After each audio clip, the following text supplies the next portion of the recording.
cost nothing. I remember it like it was yesterday. I was in the seventh grade, and the girl of my dream, Lisa, sat just 4 seats ahead of me. Now, Lisa was the kind of girl that I was so smitten by that had she asked me to wrestle an alligator in a pool of jello wearing yellow thumbs, I'd have done it. Good luck getting that image out of your minds, by the way. Here I stood in total fear of speaking to Lisa, but in my mind, I fantasized of going up to Lisa and saying, "Hi, my name is Greg, I'm a Virgo, 7. Would you like to dance?" And in my mind, she would turn and say, "Nope, because you ugly and you can't dance."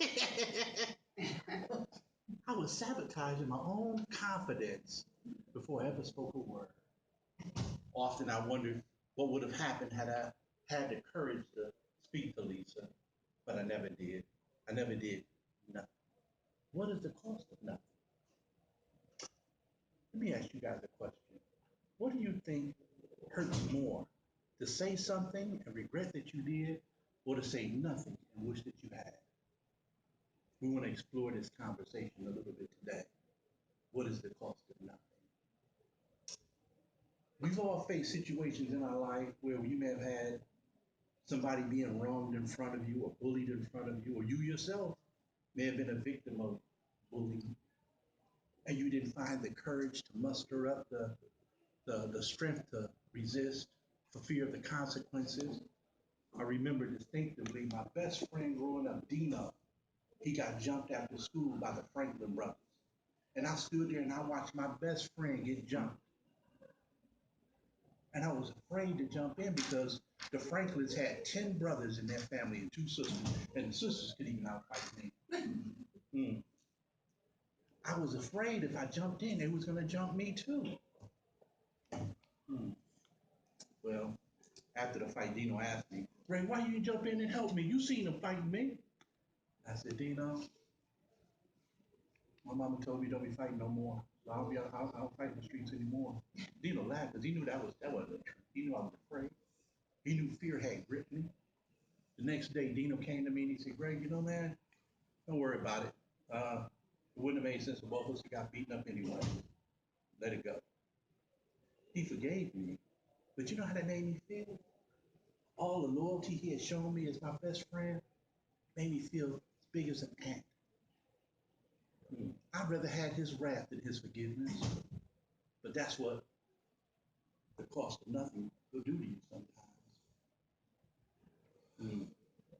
You see, whenever there's a power struggle between right versus power or truth versus power, see, power can be defined as the size of your bully, size of the crowd that you may have to face.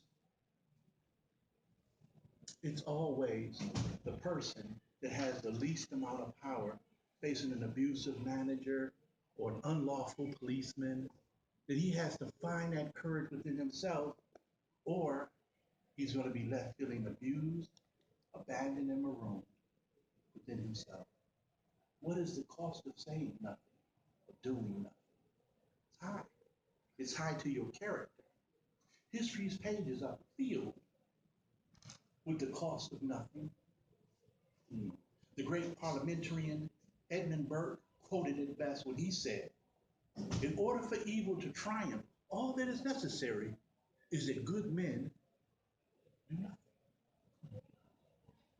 That's a proven reality, you see.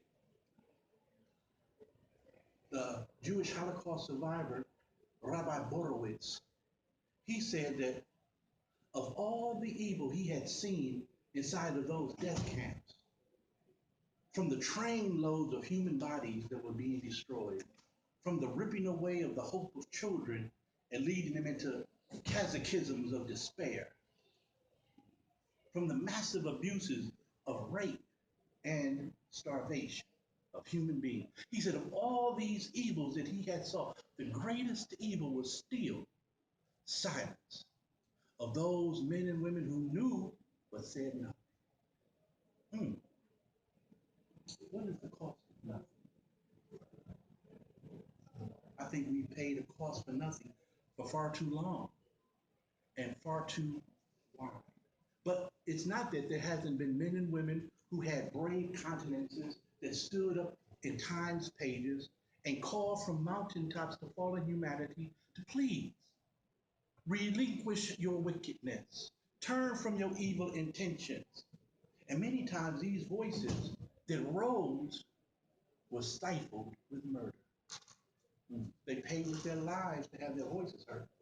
But I'm often reminded that a brave soul dies but once, a coward a thousand deaths, and in 1,000 pieces. For wise men have told us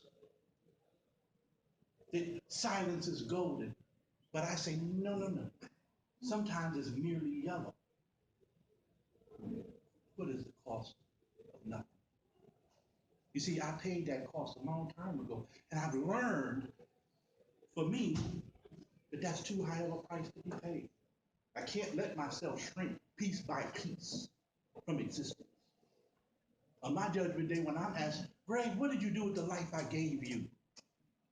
What would be my response? Nothing. Too high of a price for me to pay. No, no. I will not let my fears define me and shrink me, because the cost of nothing is too high. What is the cost of nothing? If you've taken anything from this speech today, let it be a resounding reality for you to answer that question beyond the hypothetical. Of what is the cost of nothing? For the hour may soon be upon us, like it has been upon those of the past, that our hearts will be unctioned into a state of saying, well, do I stay silent, knowing right from wrong, because the odds and the numbers are against me, or do I open my mouth and risk it all?